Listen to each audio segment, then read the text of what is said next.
What do we think about when we talk about the mind of a child? We think of a mind that is pure, perhaps naive, a mind that has not been tarnished from its tyrannies, a mind that for an adult would consider it beyond them, as to partake in such folly would be literally child's play.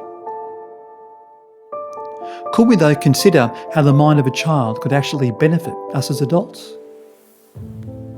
As in life, we will inevitably encounter its absurdities, the visibility of utter chaos, that only the mind of a child can see and question things beyond what is visible. One of the astounding pieces of writing of how the mind of a child can captivate us is from Lewis Carrol's story of Alice in Wonderland. It is the wonder of Alice, as it is the wonder of the mind of a child, that gives us an opportunity to redefine ourselves as adults, which is the subject of this video. I'll be talking about Alice in Wonderland through the philosophical partition from author Alberto Manguel. And I've also added some insights from philosophers Alberto Camus and Nietzsche as to how the mind of a child can embrace the world and still know who they are through all of its absurdities.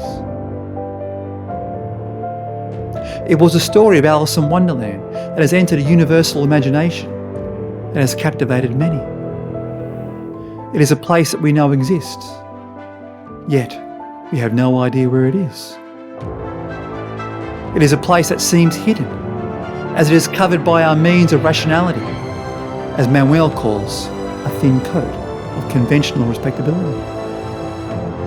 As an adult, we tend to shun what is unconventional, confine ourselves into an order that prevents us from understanding its absurdities. Where it is only the mind of a child that willingly plays croquet with the head of a flamingo and keeps company among the utter idiocy of the Mad Hatter. As in each of our adult minds, there is a caterpillar who asks us a question: who are you? Where it is the willingness of a child, even when threatened, they always know who they are and where they belong.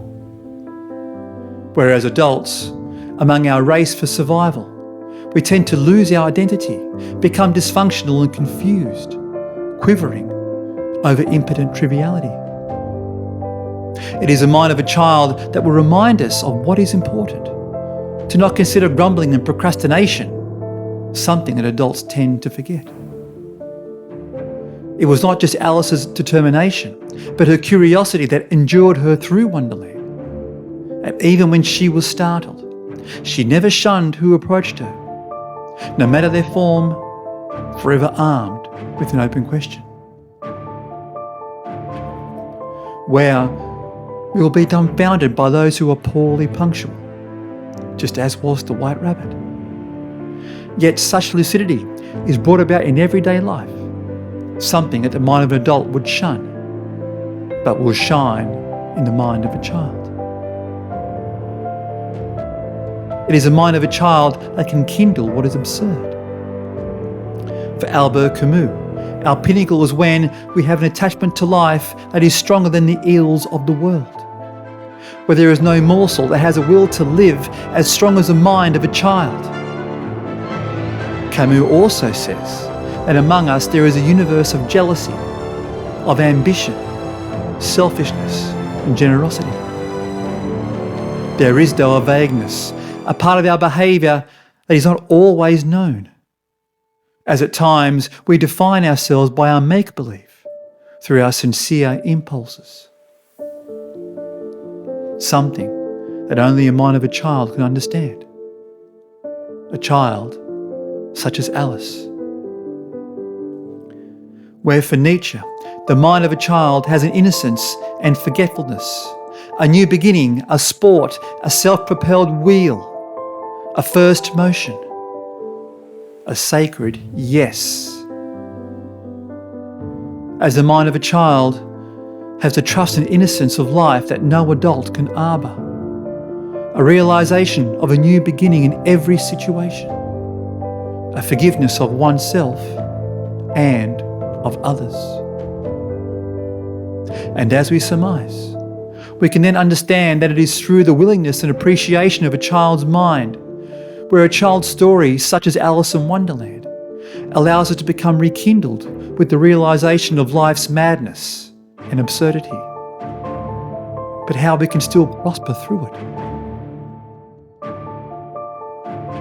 As per Alberto Manguel, Wonderland is simply the place in which we find ourselves daily, mad it may seem, with its quotidian ration of the heavenly, the hellish and the purgatorial, a place through which we must wander through life.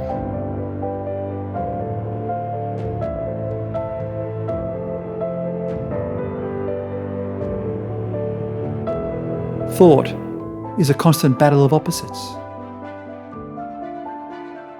Those who are poor want to be rich. Those whom are rich want to be humble. It is an adult who aspires the simplicity of a child when life becomes too complex. Among chaos we yearn for order, yet order can become tedious. If we can learn from the mind of a child, it is that we can appreciate the sacredness of a moment in time. Even when a child is immersed in tears, we know they fulfill each moment and are open for redemption. And they understand who they are, and they're not ashamed to bear themselves without remorse. It would, though, be foolish to think that an adult can occupy their lives in a juvenile manner for the sake of simplicity. There can, however, still be learnings there for all of us. To adopt the mind of a child is to restore faith and hope when most would have deemed it lost, to offer amnesty when others have shunned, to open a door that most would have closed. It is a passage of life that most adults feel they have lost. Yet, it is only as lost as for those who refuse to seek resolution. As when our thoughts become like a child,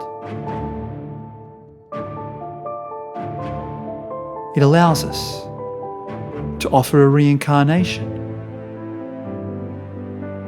of ourselves.